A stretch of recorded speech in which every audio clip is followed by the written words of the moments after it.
Assalamualaikum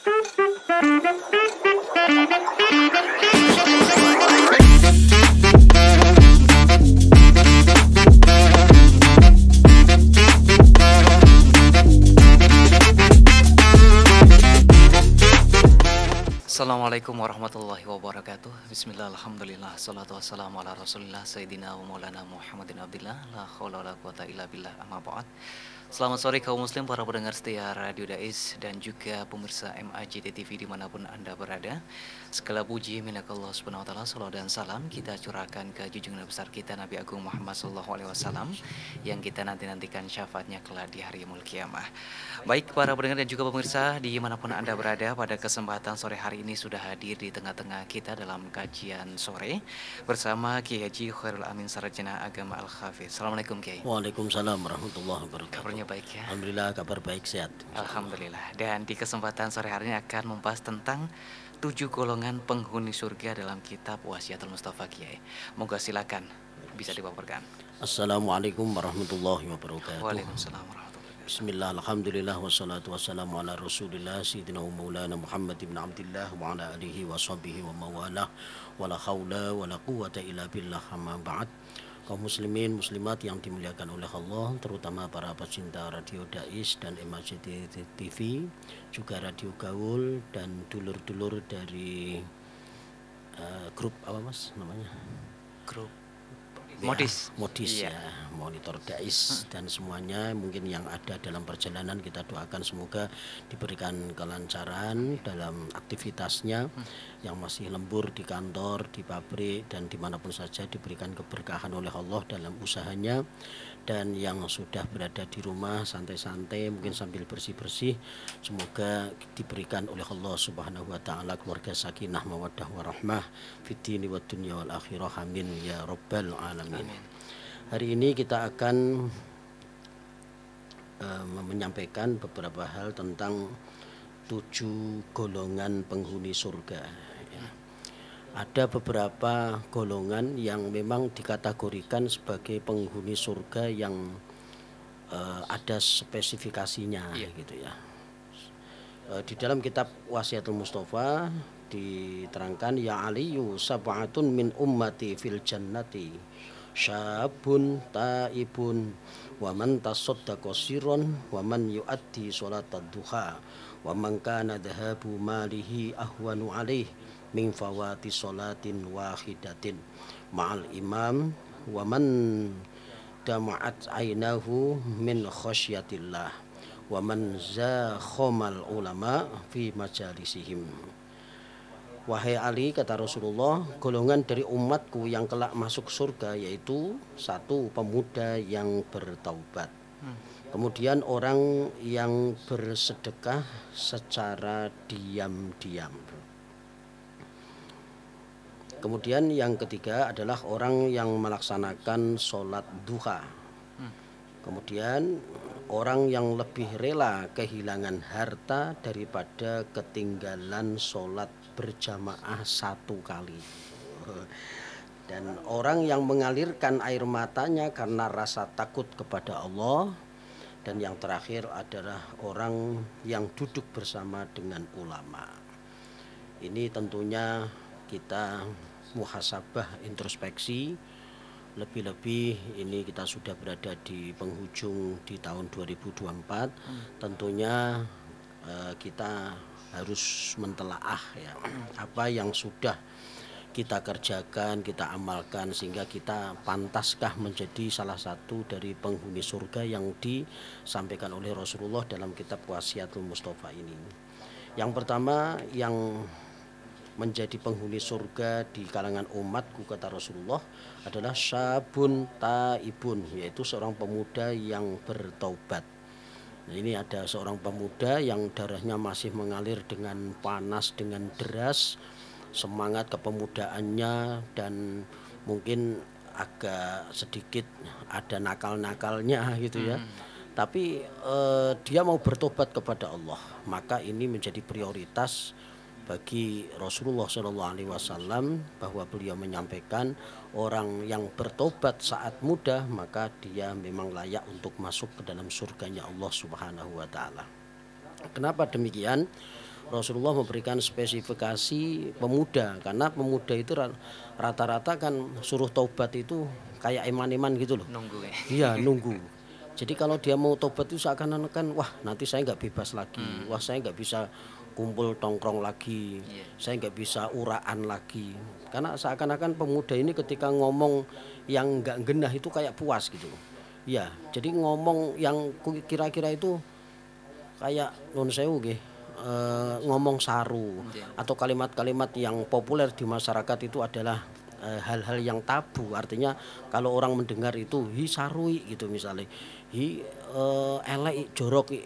Tapi ada pemuda yang kadang-kadang ngomong gitu itu malah puas. Seakan-akan pelampiasannya itu ketika dia menjadi seorang pemuda dia harus mengharuskan dirinya itu orang yang ngomongnya seperti itu, kemudian tingkah polanya itu adalah tingkah pola yang memang tidak so alim, tidak religius, sehingga pakai peci malu, pakai baju koko malu, pakai sarung malu. Kenapa? Karena dia mau menunjukkan bahwa pemuda ini adalah yang seperti ini, yang uraan, yang hura-hura gitu ya. Nah, tapi ada sisi lain, ada seorang pemuda yang memang dari muda itu sudah selalu berzikir pada Allah, selalu dekat dengan Allah, selalu beribadah. Ini tidak jarang orang mengatakan, wah sok alim gitu ya. Dulu itu saya di kampung itu ada beberapa anak-anak musola itu kalau dia itu seneng ngaji kesergepen gitu ya, itu orang mengatakan sok alim gitu ya, atau sok toha gitu ya. Nggak tahu toha itu maksudnya apa. Kok sok toha. Itu dulu itu ada gerombolan atau kalau sekarang itu mungkin geng-gengan gitu ya, gangster-gangster itu dari dulu itu juga sudah ada. Seakan-akan pemuda yang tidak mau gabung dengan geng itu seakan-akan sok alim, sok toha, sok religi, sok islami gitu. Seakan-akan pemudanya itu hilang. Nah, mereka akan mengatakan, kamu apa enggak eman-eman, kamu itu masih muda, kenapa terlalu begitu banget. Itu kan golongan orang-orang tua gitu. Itu bagian orang-orang tua yang ke masjid, yang ke langgar, yang baca Quran, yang rajin ibadah, itu kan orang-orang tua. Seakan mereka itu punya pendapat seperti itu ya, sehingga disematkan di kalangan satu golongan itu. Nah, sampai sekarang pun kemarin juga kita diperlihatkan di beberapa bulan yang lalu ada gangster-gangster itu mereka membuat gaduh di kota Semarang sampai berujung ada kemudian kematian ya seorang pemuda yang lain, misalnya di Sampangan dulu ya itu ada pembunuhan, kemudian ada tawuran. Mereka bangga sekali dengan geng-geng seperti itu, seakan-akan mereka punya komunitas yang ingin diakui kewibawaannya dalam urusan hal-hal yang bergengsi di kalangan anak-anak muda gitu ya. Jadi dulu itu ada, saya masih ingat itu ya untuk bahan ceramah saya itu. Jadi ada gangster itu namanya Kansas. Kansas itu kami anak nakal satu saat akan sadar. Wah, panjang ya Kansas itu. Itu musuhnya itu Monsa gitu ya. Kemudian ada lagi rivalnya itu namanya Homex. Homex itu Hotel Merbabu Kompleks Standing. Karena dulu itu kompleknya itu di Hotel Merbabu yang ada di pojok Asia Pasar Juar itu. Wah, itu di sana kumpul-kumpul gitu ya di depan Hotel Merbabu. Kompleks standing itu artinya kompleknya anak-anak yang pakai sepeda BMX itu kemudian di standing kayak di angkat-angkat yang depan itu. Nah, itu dulu ada gerombolan seperti itu. Nah, sehingga anak-anak soleh pada saat itu seakan-akan menjadi satu kelompok yang terkucilkan. Nah, justru yang besar itu adalah geng-geng seperti ini. Tapi saya kira yang angkatan kecil saya dulu itu mungkin orangnya kalau nggak sudah tobat, berarti udah pada mati. Tapi sekarang muncul lagi yang namanya geng-geng itu tadi, alhamdulillah di kota Semarang sudah dikikis habis kemarin ya. Alhamdulillah dengan berbagai cara berkumpullah para guru, kepala sekolah dari organisasi Islam dan keagamaan semuanya berkumpul untuk menyelesaikan bersama. Karena ketegasan aparat itu alhamdulillah sudah dibubarkan semuanya. Nah, kalau ada anak muda yang mau bertobat maka Allah lebih mencintai, layak masuk ke dalam surga daripada tobatnya orang tua. Karena kalau orang tua itu tobat sudah biasa Iya, ya. iya, iya. Meh opo meneh kan gitu ya kalau udah Tinggal tua. nunggu. Nah, tinggal tunggu waktu gitu ya. Nah, yo meh opo meneh nek ora tobat. Nah, tapi kalau ada anak muda kok mau bertobat, maka itu adalah spesial gitu ya. Nah, kemudian yang kedua yaitu seperti prestasi ya. Anak muda yang bertobat itu boleh dikatakan adalah orang yang berprestasi, Iya, iya. ya berprestasi tanpa tanda jasa di hadapan Allah saja gitu ya, nggak ada piagam, nggak ada sertifikat gitu ya, pokoknya di hadapan Allah malah justru di urutan yang pertama kan ini syab taibun, yaitu anak muda yang selalu bertobat. Yang kedua adalah orang yang bersedekah secara diam-diam. Nah, kenapa diam-diam? Karena kalau terang-terangan ini berpotensi ria atau ingin dipuji atau mungkin sum'ah ingin didengar gitu ya. Ada sifat-sifat namanya ini apa penyakit hati ya. Jadi ingin dipuji, ingin didengar gitu ya, ingin dilihat sama orang. Itu karena ada potensi itu, maka orang yang bersedekah secara secara diam-diam, maka prioritas dia adalah penghuni surga. Karena juga berat ya kalau ada orang itu bersedekah diam-diam itu, apalagi di akhir zaman ini adalah zaman medsos ya, era digital itu biasanya kalau apa-apa kan di-share, kemudian di-list, diumumkan gitu ya, ditayangin. Bantu orang juga harus ada videonya. Biar cair gitu. Ya kan? Terus viral di mana-mana ya. Kalau mau dimasukin ke YouTube biar tambah subscribe, like, share gitu.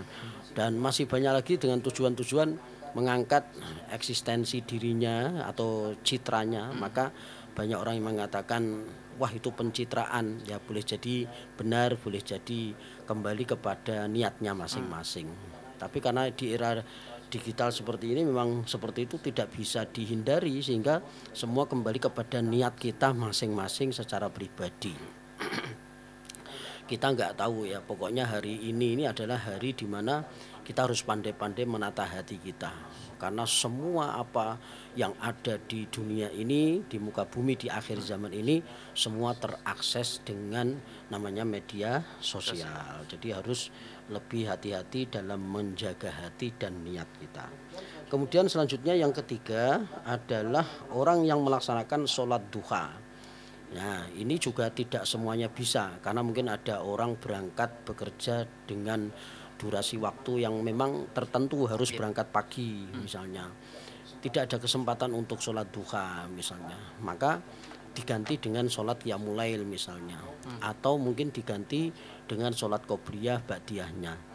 Karena tidak semua orang bisa melaksanakan dan mau sholat duha, maka orang yang selalu melaksanakan sholat duha, maka prioritas dia akan pantas dan layak masuk ke dalam surganya Allah Subhanahu wa ta'ala.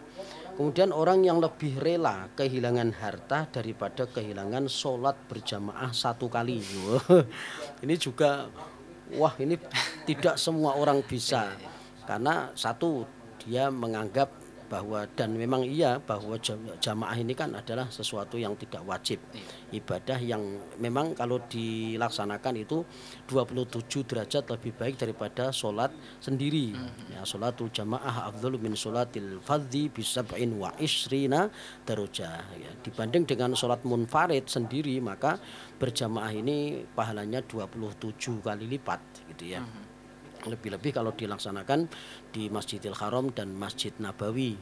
Kalau di Masjidil Haram itu 100 kali lipat, 100.000 kali lipat ya. Kalau di Masjid Nabawi itu 1000, kalau di Masjidil Aqsa itu 500. Masjid Agung 17. Sama dengan masjid-masjid yang lain. Cuman mungkin ada tambahannya karena mungkin jalannya lebih jauh gitu ya. Kemudian naik tangga dan mungkin menunggunya agak lama, atau ya orang mau ke Masjid Agung ini beraneka ragam ya, macam-macam. Lebih-lebih ketika Ahad pagi ada pengajian di ruang utama, itu spesial menurut saya, karena tidak semua orang bisa menggunakan waktu di saat libur di pagi hari mau berangkat untuk ngaji. Biasanya kalau nggak layah-layah ya untuk bersih-bersih, kalau ndak untuk rekreasi. Iya, betul. Tapi ini mau dia ngaji di saat orang lain itu pada liburan, ini juga spesial sebetulnya. Nggih. Nah, ketika dia tinggalkan satu kali sholat berjamaah, bagi orang yang sudah rutin melaksanakan jamaah itu kayak kehilangan sesuatu, Mas Arka. Jadi orang yang biasanya itu sholat berjamaah kemudian tertinggal saja itu ada yang gelo gitu ya. Bangun tidur aja kayak aku kok rasanya ora penak. Oh tadi malam saya nggak jamaah sholat isya karena mungkin saya lagi gini dalam perjalanan atau apa. Kenapa? Karena dia merasa bahwa itu adalah sesuatu yang berharga. Ketika dia tinggalkan maka seakan-akan dia kehilangan sesuatu yang berharga. Nah ini kan masalah selera gitu ya, masalah pribadi. Jadi ada orang yang ketika kehilangan harta itu sangat-sangat seperti kehilangan sesuatu yang sangat berharga gitu ya. Tapi ada kemudian dikatakan di sini bahwa orang yang mangkana zahabu malihi ahwanu alaihi min fawati sholati wahidatin ma'al imam. Jadi dia itu lebih baik ketinggalan atau kehilangan harta daripada ketinggalan sholat berjamaah satu kali. Wah ini tentunya juga sesuatu yang spesial ya kalau ada orang dalam hatinya itu sudah sangat-sangat senang sekali dengan berjamaah, itu seakan-akan kehilangan duit misalnya 10.000 atau 100.000 itu enggak jadi soal daripada kehilangan sholat berjamaah satu kali sholat fardu ya. Tapi ya kita kemudian juga harus proporsional ya dalam memaknai ini. Jangan terus kemudian kalau ada misalnya kita berdagang misalnya, kemudian ada yang mau beli selagi kita masih bisa jualin, asal itu enggak sholat Jumat yang tertinggal, misalnya sholat biasa ya sudah dijualin saja. Misalnya kok sesekali sholat itu jamaah masbuk gitu ya, masbuk pun juga itu masih dinilai jamaah. Atau misalnya kok memang kredit sekali atau darurat gitu ya, maka ya dilaksanakan dulu, kemudian nanti mencari solusi yang lain, mungkin jamaah dengan teman yang lain kan bisa seperti itu. Dulu kalau Mas Arka mungkin berangkat umroh di sana, kalau hotelnya deket, ini kan potensi jamaahnya itu lebih tinggi karena deket gitu ya. Tapi bagi yang jauh itu ya, saya pernah 2015 itu yang dapatnya itu 2 kilo, bener itu 1 kilo lebih lah pokoknya. Itu sebelum adzan jauh 1 jam itu harus berangkat dulu atau setengah jam lah minimal. Karena jalannya itu aja udah hampir 30 menit gitu ya. Wah itu kayak lunga kaji, padahal ini umroh gitu ya. Nah, harusnya deket gitu ya, tapi ternyata agak jauh juga. Tapi dalam situasi seperti ini karena jauh gitu ya, itu biasanya walaupun sekali atau 2 kali itu pernah tertinggal, yaitu masbuk gitu ya. Dan ternyata rombongan kita ini adalah rombongan masbuk semua. Karena rombongan masbuk semua, maka sampai sana karena masbuk semua, ternyata ternyata memang hanya mendapati di tahiyat akhir. Ketika mendapati di tahiyat akhir, kemudian yang belakang ada yang masbuk lagi, akhirnya dijawil, otomatis dia jadi imam. Karena dia jadi imam, maka dia cerita kemana-mana, alhamdulillah saya diberikan karunia oleh Allah bisa menjadi imam Masjidil Haram. Suatu kebanggaan ya. Tenan pora gitu ya. Ya satu kebanggaan. Iya, saya menjadi imam sholat di Masjidil Haram. Iya. Nah, Masjidil Haram Makkah. Iya. Nah, ternyata bukan imam utama, tapi imam karena masbuk gitu ya. Sambung ya. Sambung, imam sambung. Tapi kan keren ya, gak ada salahnya itu ya. Nah, cuman justru hakikatnya dia tertinggal gitu ya. Ya tentunya beda ya dengan yang imam yang benaran gitu ya. Dia imam sambung seperti itu. Nah kemudian selanjutnya adalah orang yang mengalirkan air matanya karena rasa takut kepada Allah. Ya, bukan karena sedang disyuting loh ya. Nah, kalau disyuting kemudian kita bersandiwara pencitraan. Tapi ada loh yang memang harus dipancing seperti itu tuh. Asalnya kayak wah kebawa karena di syuting Iya, misalnya. iya. Tapi lama-kelamaan itu memang kebawa betul, dia memang benar-benar nangis karena Allah. Jadi ikhlasnya itu belakangan gitu ya. Iya, iya, iya. Awal-awal oh mumpung di syuting dan sebagainya, tapi lama-kelamaan lupa dia kalau sedang di syuting, kemudian dia nangis bener. Terutama ini kalau pas lagi ada ujian beberapa tahun yang lalu sebelum pandemi kan Masjid Agung juga ini ya mengadakan doa bersama Iya, iya, ketika iya. menjelang ujian. Biasanya hari Jumat seperti ini sampai saya libur Iya, waktu itu. betul. Iya. Nah, itu juga asalnya kan anak-anak ini Iya, iya, guyonan dan iya. sebagainya gitu. Semuanya ini karena direkam misalnya gitu ya. Masuk ke YouTube, ayo semuanya pada fokus. Kemudian dia pada nangis-nangis. Setelah nangis-nangis itu seakan-akan kayak supaya dilihat itu seperti pantas ya, mantesi kalau ada satu acara di situ ada mujahadah, istighosah itu kemudian nangis-nangis kan mantesi Iya, gitu ya. iya. Tapi lama-kelamaan kebawa juga sama ustadznya yang membawa gitu ya. Akhirnya lama-kelamaan kebawa dia nangis betul. Apalagi dia dipancing oleh ustadznya Iya. supaya ingat sama orang Orang tua, tuanya, ibunya yang melahirkannya, membesarkannya itu lama-kelamaan nggak di syuting pun sudah syutingnya Sudah live-nya hilang, itu habis selesai dia masih nangis terus. Nah itu kadang-kadang memang kita ini perlu pancingan. Nah, istilahnya ya perlu didongkrak sih gitu ya. Iya, karena kadang-kadang memang kita ini tidak bisa sandang saknyat ya. Semua harus ada pancingan-pancingan itu ya, pemanasan. Kemudian yang terakhir adalah orang yang duduk bersama dengan ulama. Nah, kenapa prioritas masuk surga? Karena orang yang duduk dengan ulama itu biasanya apa yang diucapkan oleh ulama itu menjadi ilmu, kemudian menjadi satu apa ya obat hati, kemudian menjadi seperti curahan hujan atau ya menenangkan bagi orang-orang yang ada di sekitarnya. Ini maka kalau ulama itu betul-betul ulama itu memandang saja kita memandang fotonya saja itu hati kita sudah adem maknyes gitu ya. Mas Arka mungkin punya guru-guru kita yang memang kita kagumi, kita jadikan sebagai suri tauladan gitu ya. Seperti mungkin di Meranggen juga saya ada beberapa kiai ulama yang saya mengaguminya sehingga melihat fotonya itu maknyes. Kalau ada masalah lihat fotonya kayak itu Ada solusi. ya ada solusi kayak Iya. dinasihatin ada kiai yang menasihatin tanpa berbicara. Jadi diamnya saja itu menjadi nasihat. Nah, maka kenapa di dalam torikoh itu Mas Arka itu ada namanya robitoh. Robitoh. Saya punya teman namanya Robitoh orang Tugu gitu. Robitoh itu mengingat gurunya. Jadi di torikoh ini kenapa kok penting? Karena torikoh ini nanti ketika kita mau wirid dan dikir itu selalu seperti dibimbing. Walaupun guru kita tidak ada di sebelah kita.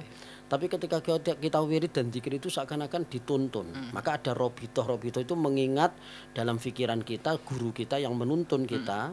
Kemudian disambungkan lagi ke sanad berikutnya. Kalau di torikoh At-Tijaniyah itu baiatnya misalnya saya kepada Syekh Soleh bin Muhammad di Brebes sana ya. Kemudian saya mengingat beliau dari mursyidnya, dari khalifahnya, kemudian sampai kepada Syekh Ahmad bin Muhammad At-Tijani, kemudian sampai kepada Rasulullah Shallallahu Alaihi Wasallam, dan akhirnya ujung-ujungnya adalah ke Allah juga.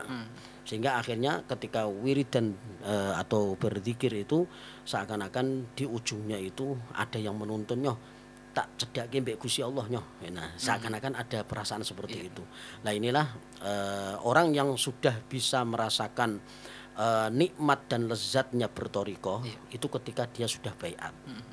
Nah, jadi orang misalnya begini ya, wah torikoh hopos, kakian organisasi dan karena memang melihatnya secara tekstual atau secara lahiriah. Tapi ketika dia sudah masuk seperti orang masuk ke samudranya, maka dia akan merasa beda.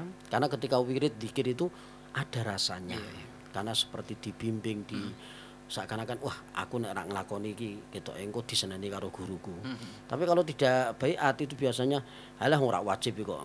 Nah, orang yang sudah baiat dia tidak akan mengatakan heleh ora wajib wae kok, itu akan hilang seperti itu karena ada yang menuntun. Mungkin itu dulu Mas, panjang Baik, banget. luar biasa nih Kiai ya. Menjadi kita tahu dan mungkin juga di kesempatan sore ini RK langsung buka untuk Anda semua yang ingin bertanya di 082133670000 atau di 0246746352. Yang pertama Pak Kiai, Ya, tadi disampaikan pemuda yang bertaubat Pak Kiai. ya. Nah, melihat fenomena yang sekarang ini banyak sekali pemuda-pemuda yang ya begitu ya tadi disampaikan, mungkin ada tips untuk siapa sih yang paling berperan dalam pemuda ini Pak Kiai pada saat ini? Ya, tentunya orang tua dulu ya. Orang tua memberikan pendidikan keagamaan sejak kecil Iya. sehingga nanti pemuda ini akan tumbuh menjadi dewasa itu sesuai dengan sunatullahnya. Kalau dididik mulai dari kecil, kebiasaan baik itu akan selalu terkenang. Begitu pula sebaliknya, kalau didikan dari kecil itu bukan sholat, bukan ngaji, tapi huru-hara, kemudian pemborosan, shopping, urusan di klub-klub, kemudian nanti ya dewasanya itu akan ke bawah terus gitu Iya, ya. iya. Jadi yang berperan dalam urusan kepemudaan ini sebetulnya adalah dari efek orang tuanya juga. Maka kenapa kemarin ketika dibubarkan, sebelumnya ditangkap geng-geng itu, ditanya mereka banyak anak-anak itu yang broken home. Orang tuanya bercerai, nggak tahu kemana, ditinggal, minggat, 3 kali puasa, 3 kali lebaran, rak pulang-pulang kayak Bang Iya, Toyib. Kemudian juga orang tuanya itu sering berantem iya. gitu ya. Ada juga yang seakan-akan ketika di rumah tangga itu dia kayak nggak ada gunanya. Ketoke bapak ibu ki wis ra sayang mbek aku, wis ora peduli mbek aku. Ora ngei nafkah, nggak perhatian sama pendidikan, minta apa nggak keturutan.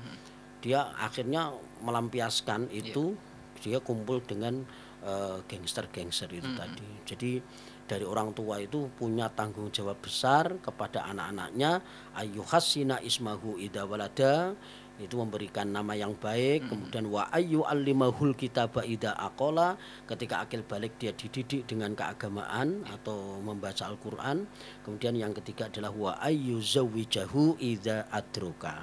Sampai menikahkan loh, itu kewajiban orang tua. Nah, jangan sampai kemudian mentang-mentang anaknya sudah punya duit, kemudian orang tua lepas dari tanggung jawab. Jadi betul-betul orang tua itu harus menyadari bahwa orang tua punya kewajiban kepada anak-anaknya. Jangan minta dihormati tok, al jannatu tahta aqdamil ummahat, surga di bawah telapak kaki ibu. Iya, iya. Ridhollah fi ridhol waliden, Walidain. wa suhtullah fi suhtil waliden. Tapi haknya anak gak diberikan. Iya, iya. Itu namanya orang tua yang durhaka. Nanti malah kebalik itu ya. Jadi bukan anak yang durhaka tapi orang tua yang durhaka. Selama ini kan para mubalik, para kiai Iya. ya karena memang potensi durhaka itu anak kepada orang tuanya. Tapi juga ada orang tua itu yang karena mungkin juga pendidikannya nggak tinggi, pengalamannya juga nggak ngerti apa yang harus dilakukan, kewajibannya, hak anak itu apa. Pokoknya di bojo terus dua anak biasa, Iya. tapi nggak ngerti caranya urip sing bener gitu ya. Iya, iya. Wah akhirnya ruwet semua kan. Nah seakan-akan anak ini harus selalu taat kepada orang tua, tapi orang tua nggak memberikan haknya kepada anak ini, nanti akan kebalik. Ada orang tua diminta pertanggungjawabannya oleh Allah di akhirat. Amanah berupa anak ini dulu pernah ditawarkan oleh langit, bumi dan gunung. Inna aradnal amanata 'alas samawati wal ardi wal jibal fa abaina ayyahmilnaha wa asfaqna minha wa hamalahal insan innahu kana dzuluman jahula. Tapi langit, bumi, gunung dulu menolak semua. Tapi ternyata manusia bilang sanggup. Tapi ketika ada orang tua yang ternyata melantarkan anaknya sampai tidak kenal dengan agama, maka dia harus mempertanggungjawabkan nanti di akhirat. Jadi yang berperan itu adalah orang tua. Setelah itu guru dan selanjutnya. Baik Pak Kiai, tadi disampaikan mengenai sedekah diam-diam. Ya, Jadi ada sebuah cerita nih Pak Kiai tentang seseorang itu ketika ingin sedekah di masjid ya. secara diam-diam karena menunggu proses dan syarat prasyarat itu lama Pak Kiai. Harus melewati ketua, takmir dan lain sebagainya. Akhirnya dia berinisiatif untuk segera bersedekah dan membelikan sebuah alat yang harus diperlukan pada waktu itu juga. Oh, gitu. Dan sebenarnya dia yang sedekah ini malah dimarahi Pak Kiai karena tidak melalui jalur yang sesuai dengan apa yang Tidak melalui diharapkan. birokrasi. Iya gitu. Jadi di balik hikmah sedekah sembunyi-sembunyi itu apa sebenarnya Pak Kiai? Baik. Ya memang kadang-kadang kita punya niat baik tapi di situ terkendala dengan peraturan Iya iya. atau memang terkendala dengan birokrasi lah cara pemerintahane Iya gitu iya. ya. Jadi masjid ini memang ada ketakmiran kan. Mhm. Ada yang ngurusi namanya juga takmir, orang yang memakmurkan Iya iya. ya. Innama ya'muru masajidallahi man amana billahi wal yaumil akhir wa aqama shalah wa ataz zakah wa lam yakhsha ilallah Mhm. fa asa ulaika yakunu minal muhtadin dalam surah At-Taubah itu. Jadi orang yang memakmurkan masjid itu adalah orang yang satu beriman. Mmm. Jadi walaupun dia bukan secara struktural itu ada di kepengurusan, Iya. dia merasa punya tanggung jawab. Ini tempat rumah ibadah saya. Mhm. Ini milik bersama. Ini adalah Baitullah. Maka Iya. saya punya kewajiban juga untuk memakmurkan. Mhm. Nah, kalau mau harus ketemu ke takmirnya susah ditemuin atau bagaimana, saya harus langsung sajalah misalnya gelar sajadah untuk pengimaman, Iya. kemudian tahu-tahu ganti mic dan sebagainya. Wah, apa gitu ya. Saya kira kalau memang tidak mengganggu, takmir ini harusnya berterima kasih. Mmm. Tahu-tahu ada karpet datang kan Iya seneng. iya iya. Tahu-tahu ada jam dinding yang asalnya itu mota mati terus karena sudah terlalu tua. Kemudian tahu-tahu ada ya memang ada kalau yang besar Mas itu Iya memang iya. harus disampaikan misal pasang CCTV. Iya iya iya. Wah, itu kan sesuatu yang sensitif. Iya iya. Itu harus disampaikan. Jadi kita juga tidak boleh arogan. Mhm. Kecuali yang kira-kira memang sudah lumrah umum gitu ya. Iya. Tahu-tahu ada sajadah untuk pengimaman. Itu di masjid saya Al Maimunah. Itu kalau saat musim haji Iya atau iya. umroh gitu ya, orang itu tahu-tahu ada sajadah yang baru aja. iya. Iya. Mmm. Saya tanya marbotnya, "Pak, ini dari siapa, Pak?" "Nggak tahu, tahu-tahu ada di situ." Ya sudah, saya kan merasa senang. Iya iya iya. Walaupun orangnya nggak menyampaikan ke saya, ini kalau hanya sajadah untuk memang biar empuk ya Iya iya. ngimam ini itu kan malah harusnya seneng. Tapi kalau yang memang besar misalnya semacam CCTV itu harus memang komunikasi Iya kan. iya. Tahu-tahu ada CCTV kan kita nggak terima loh. Sing masang CCTV sopo Iya. kok ora laporan gitu ya. Tapi kalau ada yang sesuatu yang kira-kira nambah baik gitu ya. Mhm. Yang kira-kira umum itu saya kira tidak masalah. Tahu-tahu ada Quran baru. Iya. Kan seneng kan? Mhm. Ada mukena yang baru untuk musafir, seneng saja menurut saya itu. Iya. Jadi yang kayaknya sesuatu barang yang sensitif itu harusnya memang konsultasi sama ketakmiran. Tapi kalau kira-kira ya yang umum keset misalnya tahu-tahu ada itu enggak masalah menurut saya itu. Dan takmirnya harus seneng gitu ya. Wah, itu malah teguran, "Iki kesetmu iki kurang," sehingga dari kamar mandi ke masjid itu banyak orang kepleset misalnya. Iya iya. Oh, itu harusnya matur nuwun. Bahkan mungkin harus ketika mau Jumatan itu diumumkan berterima kasih atas kontribusi Iya iya. hamba Allah yang telah memberikan beberapa apa ya Peralatannya. peralatan atau kelengkapan masjid dan itu harus di ini di matur nuwuni Iya, gitu nih harus tidak boleh malah justru malah semua tuh harus lewat jalur yang benar. Nah, itu namanya takmir yang arogan Iya, juga. iya. Itu, Baik, Mas. Kiai. Selanjutnya Kiai, mengenai tadi disampaikan ada 27 derajat ketika kita berjamaah seperti itu Pak Kiai. Yang dimaksud itu pahala atau apa Pak Kiai? Ya, pahala. Pahala ya. Bahasanya itu memang derajat itu ya. Iya, Karena orang itu ketika melaksanakan sholat itu sebetulnya kan tidak hanya mengejar pahala ya, tapi mengejar derajat. Derajat itu mungkin berawal dari pahala. Pahala kan pasti ya. Insya Allah Allah itu berikan pahala kepada orang yang ibadah. Tapi Allah akan mengangkat derajat orang. Derajat ini kan namanya juga derajat ya. Derajat itu kan berarti seperti tangga atau ya Level ya. level Iya, gitu iya, ya. iya. Nah, betul, level. Jadi ketika dia itu sholat ya, kemudian dia dihormati orang, dia menjadi hatinya bersih, hilang sombong. Ini kan derajat ya. Ketika dia sampai 27 derajat berarti Allah angkat derajat itu sampai berlipat-lipat. Nah, sehingga diterjemahkan secara harfiah itu pahala supaya mudah saja. Jadi hakikatnya lebih dari pahala menurut saya. Kenapa? Karena kalau hanya pahala itu tidak hanya sholat itu banyak sekali pahala. Tapi ketika sholat ini adalah spesial khusus yang membedakan antara umat Islam dengan yang tidak Islam itu adalah sholatnya. Sehingga ketika dia sholat kok mau berjamaah karena jamaah tidak semua orang mau, dia mau berjamaah maka Allah angkat derajatnya yaitu di atas pahala. Seperti itu. Baik, lagi nih Pak Kiai. Ya. Tentang riwayat itu ada yang Rasulullah bersabda bahwasanya Bilal bin Rabah itu sampai sendalnya sampai sudah di surga nih Pak Kiai. Nah, tentu saja kita sebagai orang yang mungkin terutama harga ya jauh dari itu, apakah harapan kita itu di dunia ini kita mengharapkan surga atau kita mengalir aja kita ibadah nih Pak Kiai? Baik. Jadi boleh jadi tidak hanya terompahnya sahabat Bilal. Iya. Kenapa pada saat Mi'raj Nabi mendengar terompahnya sahabat Bilal? Karena Bilal itu pada saat dia tuh mau masuk Islam, sudah masuk Islam sih ya, perjalanan menuju kedekatan kepada Rasulullah menjadi sahabat itu sangat-sangat banyak rintangan ujian. Pernah dengar kan Mas Arka? Bilal dijemur, dipanasan, kemudian ditumpangin batu besar, kemudian diseret, kemudian disambit oleh Abu Jahal, Abu Lahab, dan kroni-kroninya gitu ya.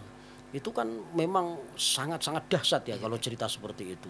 Nah, maka Allah memperlihatkan, ini loh, belum sudah dikabarkan bahwa terompahnya, sandalnya sahabat Bilal bin Rabah sudah terdengar. Ini menunjukkan kekuasaan Allah.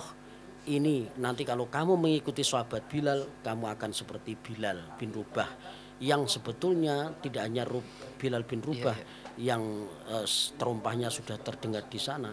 Kalau kita mau mengikuti seperti sahabat Bilal yang teguh dengan keimanan dan akidahnya, boleh jadi juga terompah-terompah kita itu sudah ada di sana juga. Cuman yang dicontohkan itu adalah Bilal bin Rabah karena prosesnya yang begitu dahsyat itu yang menjadikan Rasulullah juga mengagumi, semua umat Islam mengagumi, kecintaan sahabat Bilal kepada Rasulullah juga tinggi banget, sehingga Allah prioritaskan seperti sahabat Bilal itu yang masuk surga belum apa-apa terompahnya sudah terdengar. Nah, ini pembelajaran kepada kita supaya keyakinan akidah dan keimanan kita seperti sahabat Bilal bin Rabah yang tidak goyah oleh iming-iming dari siapapun. Satu lagi nih Pak Kiai, tentang banyak orang yang mengharapkan selamat dunia akhirat nih Pak Kiai. Mungkin bisa disampaikan seperti apa sebelumnya? Ya, selamat dunia akhirat sesuai dengan doa kita ya, yaitu doa sapu jagat, Robbana atina fid dunya hasanah wa fil akhirati hasanah wa qina adzabannar. Nah, ketika di dunia ini merasa enak, nyaman, keturutan, itu sudah termasuk adalah kebahagiaan atau surga dunia. Tapi ternyata Allah memberikan juga lagi lebih dari itu nanti di akhirat. Nah, ini orang yang sudah merasakan nyaman, kemudian menikmati apa yang ada di dunia, hatinya cukup puas, bersyukur kepada Allah, maka dia sudah diberikan oleh Allah kebahagiaan dunia. Tapi walaupun harta melimpah, pangkat sundul langit, sekolah dhuwur S1, S2, S3 ngantek pilek kakean S. Tapi kalau hatinya itu selalu gelisah, dia belum termasuk bahagia. Jadi bahagia yang hakiki itu adalah dimiliki oleh orang-orang yang selalu bersyukur. Maka qalilam ma tashkurun, sedikit sekali orang yang bersyukur kepada Allah, karena tidak jarang orang yang terlupakan atau lalai dengan Allah karena terlupakan, lalai dengan melimpahnya harta. Alhaakumut takatsur hatta zurtumul maqabir. Kamu telah lalai dengan sirkuit celaka, yaitu terlalu menumpuk harta, hatta zurtumul maqabir, sehingga kamu dimasukkan ke liang kubur. Nah, kala, jangan seperti itu. Nah, kala banyak kan di dalam Al-Quran, kala jangan. Nah, sudah diingatkan oleh Allah dalam Al-Quran. Seperti itu. Baik, terima kasih Pak Kiai, luar Sama-sama. biasa Ya. kepada kita semuanya kaum muslim, dan saatnya RKS pamit undur diri segenap kru MAJ TV. Mohon maaf atas segala khilaf kata. Wal muwaffiq ila aqwamit thoriq. Assalamualaikum warahmatullahi wabarakatuh. Waalaikumsalam.